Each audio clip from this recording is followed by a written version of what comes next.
Чынында ачык асман боюнча ачык оюмду айта турган болсом, де юре бизде ачык асман жок, де факто ачык асман долбоору иштеп атат. Эгер ачык асман долбоору жок болсо, иштебесе, Березовский Кыргызстанга учуп келбейт эле да. Батукаев Кыргызстандан учуп кетпейт эле да. Бул ачык асман деген уруксат. Мыйзамдаштырып беришибиз керек да. Бизге деле Итбай Чотогайдын баары учуп кетпайбы? Дача сууда авария болбойт эле да. Эгер ачык асман жок болсо.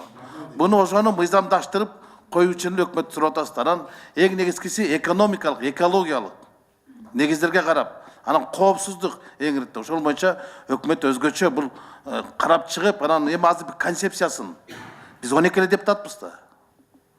120 депутаттын талкуусуна алып чыгып, концепциясын колдоп, комитеттен чыгарып берелер. Анан жалпы жыйында келгенде өкмөт башчынын өзүнүн орун басары келсин, вице-премьер, кепилдик берсин.